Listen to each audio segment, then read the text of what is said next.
Franck Ferrand raconte sur Radio Classique.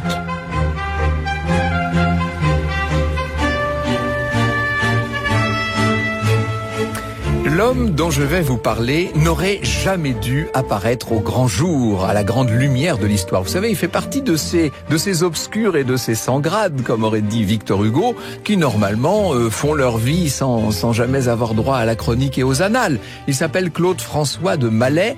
C'est un ancien mousquetaire du temps de Louis XV, qui au bénéfice de la Révolution a gravi les échelons. Mais alors, là où certains ont fait des carrières fulgurantes et sont devenus maréchaux de France, lui va rester un général médiocre et, disons-le clairement, un général pas très honnête. Il a fait une drôle de carrière qu'avait très bien raconté André Castelot. C'était un aigri, d'autant plus aigri qu'il était le propre responsable de sa disgrâce, disait Castelot. On ajoute à cela une malchance peu croyable et l'on comprendra les motifs qui vont pousser le personnage. Alors il a fait il a eu pas mal de postes où il s'est rendu coupable d'un certain nombre de prévarications. Il devient sous le consulat commandant du département de la Charente et il va multiplier à ce moment-là les disputes avec les autorités civiles. Entre-temps, il bombarde ses chefs de listes de dénonciations sur lesquelles il fait figurer un certain nombre de ministres en place. Vous voyez comme on peut le prendre au sérieux. Et puis, tout en clamant son loyaliste, on le voit qui rend visite à l'île d'Oléron à un certain nombre d'exclus du régime, en attendant même de monter carrément sa propre révolte, son propre coup d'État, car c'est ça auquel il pense. Finalement, à l'issue d'un parcours dont le moins qu'on puisse dire est qu'il n'est pas royal, notre Claude François Mallet, c'est comme ça qu'il se fait appeler depuis la Révolution, est écarté. On est en 1807. Il vient de tromper à ce moment-là dans une espèce de complot assez bancal.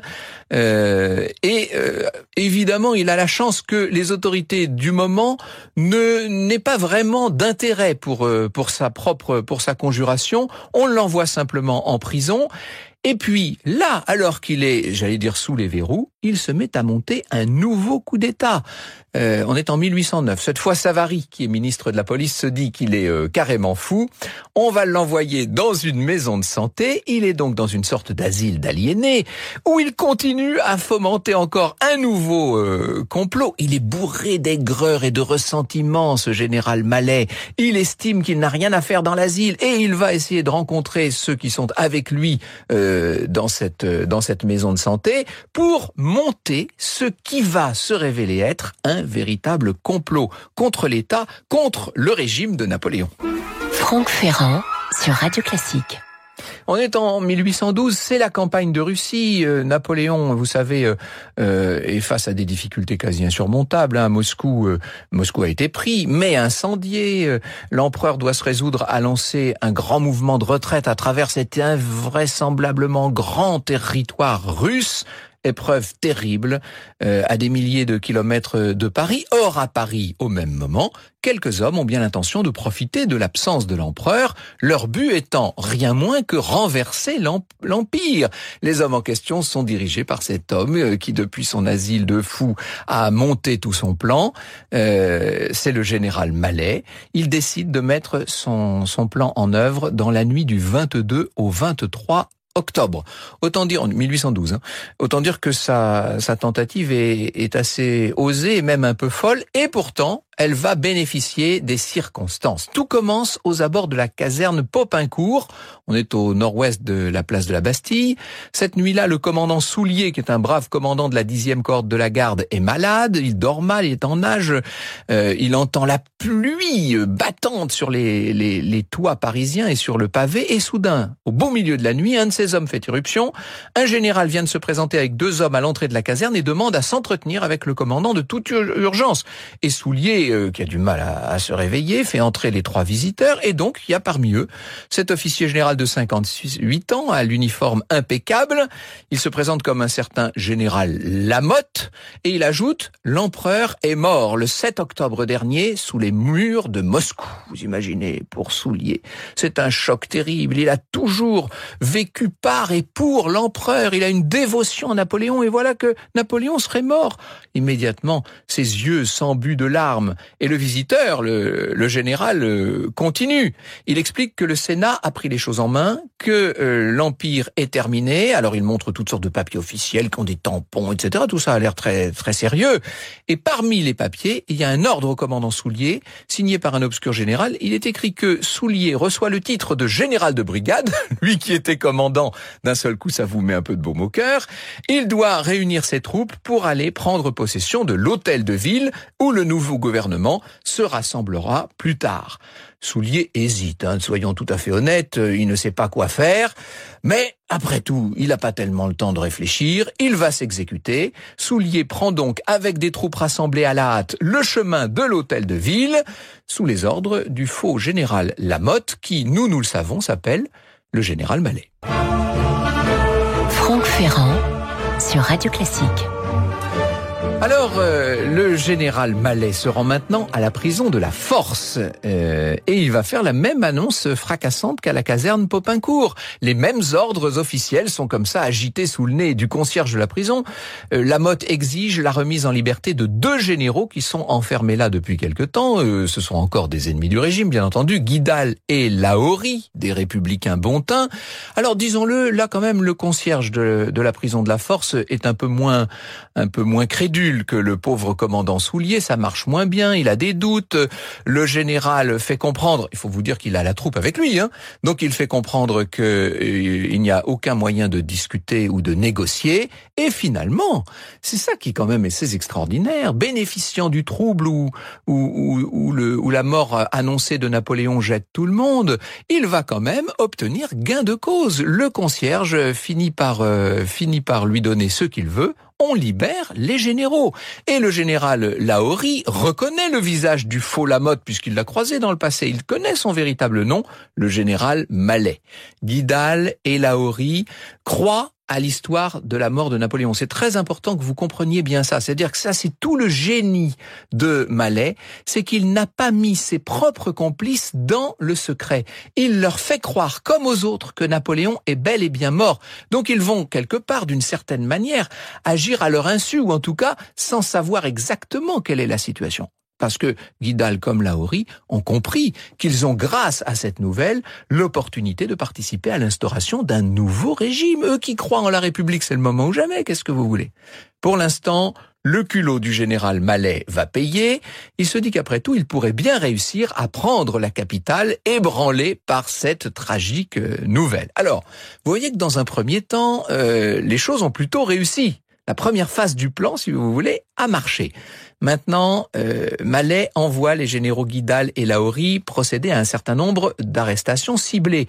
Mais quand je dis des arrestations ciblées, il n'a pas pris n'importe qui. On va arrêter le chef de la sûreté, autrement dit le premier policier de l'Empire. On va arrêter le préfet de police, etc. Grâce à des troupes que Mallet leur a confiées, nos généraux vont y parvenir. Même le ministre de la police en personne, c'est-à-dire Savary, est arrêté. Vous imaginez la situation? Paris est en train de tomber entre les mains de ces aliénés issus pour les uns d'un asile de fous et pour les autres d'une prison. Paris est en train de tomber comme un fruit mûr. Ça paraît complètement fou. Alors, le plus gros défi pour Mallet, ça va être de placer sous son contrôle tout l'état-major de la première division militaire place Vendôme. Parce que là, évidemment, s'il a avec lui le gros de l'armée dans la capitale, alors là, ça veut dire qu'il peut mettre Paris très vite en coupe réglée. Et ça devient sérieux, nos histoires. Parce qu'au départ, on prend ça un peu à la rigolade. On a l'impression que c'est une pitrerie, c'est un canular. Mais pas du tout. À partir du moment où Mallet aura sous la main l'état-major de la première division militaire, autrement dit, il a la capitale, et qui possède la capitale sous l'Empire possède le pays entier. L'état-major en question est sous le commandement d'un dur à cuire. Alors là, on plaisante plus du tout, c'est le général Hulin, un brave des braves, un homme à qui on ne la fait pas. Ça va pas être très facile pour Mallet de lui faire croire à toute cette histoire. Et d'ailleurs, Mallet arrive dans les très beaux appartements place Vendôme du général Hulin, qui est là au lit avec son épouse, qui se lève. On est tout près du bâtiment de l'état-major, Et évidemment, puisque jusqu'alors le procédé a bien fonctionné, Mallet va continuer. Il réserve au général Hulin le même traitement qu'au commandant Soulier. Il l'a fait réveiller sous prétexte d'une nouvelle urgente. Hulin est arrivé plus ou moins en chemise de nuit et Mallet lui a tout à trac annoncé la mort de Napoléon et il dit avoir l'ordre de prendre son poste et de l'arrêter. Alors ça, c'est pas ce qu'il fallait dire à Hulin, inutile de vous dire. Hulin n'est pas du tout convaincu par la nouvelle qu'on vient de lui donner. Il demande des précisions. Mallet l'entraîne dans une pièce. Hulin se rend compte que tout ça est complètement faux, complètement inventé. Il commence à monter sur ses grands chevaux et à ce moment-là, Mallet, qui perd son sang-froid, lui dit: mes ordres, vous voulez connaître mes ordres? Eh bien, mes ordres, les voilà. Et il tire sur le bas du visage de ce pauvre Hulin. Il va aussi réussir à enfermer Madame Hulin. Là, les choses tournent véritablement mal. Et quand Mallet rejoint l'état-major juste à côté, évidemment, il a fait déjà parvenir la nouvelle de la mort de l'empereur, les pièces justificatives, etc. Mais Mallet n'est plus du tout en position de force. Ce qu'il ne sait pas, c'est que cette fois, les responsables de l'état-major vont le recevoir avec beaucoup de suspicion. On ne croit plus à son histoire et l'on émet les plus sérieux doutes sur l'authenticité des documents qu'il présente. Alors, Mallet est reçu à l'état-major de la première division militaire. On ne plaisante plus du tout. Il est reçu par le colonel Doucet. Il explique la situation. L'empereur est mort. Le Sénat a pris des décisions. Un certain nombre d'officiers d'état-major vont être remplacés. Il fait miroiter à Doucet tout un avancement. Seulement, Doucet refuse de lui obéir. Je n'obéis qu'aux ordres du gouvernement légitime, dit-il. Ordre signé des autorités supérieures et dont les signatures me sont bien connues. Ah, là, c'est ce qui s'appelle tomber sur un os. C'est un véritable bras de fer entre les deux hommes. Et on peut dire que si Mallet avait eu la grande intelligence de faire croire, y compris à tous ses complices, à la mort de l'empereur, et la grande intelligence de procéder au nom du Sénat, ce qui était effectivement la bonne tactique, il n'avait pas en revanche le tempérament, il n'avait pas la force, il n'avait pas la solidité morale pour assumer ce genre de bras de fer. Finalement, la situation finit par dégénérer. Mallet recommence comme il l'avait fait de l'autre côté de la place avec Hulin, il brandit son arme.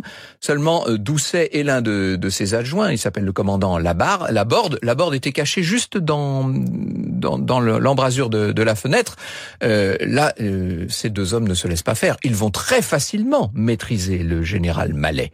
Il est donc neutralisé. Doucet s'empresse d'annoncer aux soldats rassemblés sur la place Vendôme que, évidemment, les nouvelles qu'on leur a annoncées, qu'on leur a données, ne sont pas justes. Napoléon est bien vivant.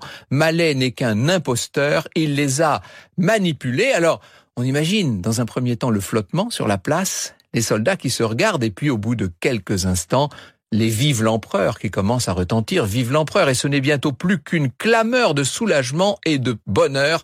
L'empereur est vivant, vive l'empereur. Et les Parisiens, qui ont été quand même un petit peu décontenancés, parce que la nouvelle a couru à travers les quartiers, les Parisiens sont en train de se demander si c'est du lard ou du cochon. En quelques heures, la vérité va s'imposer. Mallet a menti à tout le monde et son ballon est en train de se dégonfler. La plupart des complices vont bientôt être sous contrôle, même le malheureux Soulier, vous savez. Et alors, c'est assez terrible parce que vous avez là tous les grands dignitaires de l'Empire, les ministres, les grands officiers de la cour, etc., qui se rendent compte que, pour certains d'entre eux en tout cas, et je pense évidemment au célèbre ministre de la police, je pense à Savary, ils ont été dupés, ils se sont laissés avoir par un véritable canular. C'est une humiliation pour eux, et une humiliation d'autant plus forte que personne dans l'affaire n'a songé à la continuité de l'Empire. C'est-à-dire que sous prétexte que Napoléon serait mort, on mettrait directement le régime par terre. Personne n'a songé à l'héritier, à la continuité dynastique. Personne n'a songé au roi de Rome. Franck Ferrand sur Radio Classique. Alors là, évidemment, maintenant c'est sauf qui peut. On se dit que Napoléon ne va pas tarder à rentrer de Russie et il va falloir lui expliquer cette situation, ce pataquès invraisemblable. Vous imaginez, ça va être terrible. Savary est le plus gêné par cette affaire. Il veut absolument que l'incident soit clos au plus vite. Mais enfin, dites-vous quand même que le préfet de police, quand même, on a vu un pauvre homme qui était sénile, qui était moitié fou, qui était sorti d'un asile et qui était donc un des complices, un des braves bonhommes complices de Mallet. On a vu cet homme-là s'installer au bureau du préfet de police de Paris et tenir la préfecture. Vous voyez quand même jusqu'où on en est arrivé. Il faut très vite régler l'affaire. Procédure judiciaire extrêmement rapide et vigoureuse. Dès le 29 octobre, procès des 24 accusés. Et évidemment, le sort des généraux fait relativement peu de doute. Mallet assume pleinement sa responsabilité. Il estime, il affirme clairement qu'il est seul coupable. Et le président de la Cour lui demande un moment, c'est un tribunal d'exception qui a été réuni, inutile de vous dire, alors quels sont vos complices ? La France entière, monsieur le président, répond le général Mallet. Et vous-même, si j'avais réussi. Et le pire dans cette affaire, vous voulez que je vous dise, c'est qu'il avait raison. Alors, les généraux Guidal et Lahorie, notamment, plaident la bonne foi. Ils disent qu'ils étaient convaincus que la nouvelle que leur avait annoncée Mallet, que celle de la mort de l'empereur, était juste. Simplement, inutile de vous dire que les juges, je les écoute très peu. Soulier explique que c'est sa naïveté, simplement sa naïveté qui a permis que tout ça ait eu lieu face au tribunal. Il est tout à fait pathétique, le pauvre homme. Il explique qu'il voulait faire son devoir. Il insiste sur le fait qu'il était diminué parce que cette nuit-là, il avait la fièvre, etc. Il n'empêche, le verdict va être terrible. 14 condamnations à mort, dont Mallet, Guidal, Lahorie et le pauvre Soulier. 2 condamnés quand même ont obtenu une grâce, mais pas Soulier. Et le jeudi 29 octobre, il est bien là, à la barrière de Grenelle, pour être fusillé avec les 11 autres. Et il sanglote, ma pauvre femme, mes pauvres enfants, avant de tomber, comme les autres, sous les balles du peloton d'exécution. Napoléon ne va apprendre véritablement tout ce qui s'est passé que le 6 novembre. Vous imaginez sa colère, sa stupéfaction. Napoléon, à ce moment-là, prend véritablement conscience de la vulnérabilité de l'édifice qu'il a institué. Cet empire, finalement, tient à pas grand-chose. Il va passer à ses ministres le savon du siècle. Quant à ceux qui ont compris qu'il s'agissait d'une conjuration, quant à ceux qui ont sauvé la situation, Doucet et Laborde, inutile de vous dire qu'ils seront des mains même de l'empereur dûment récompensés. Franck Ferrand sur Radio Classique.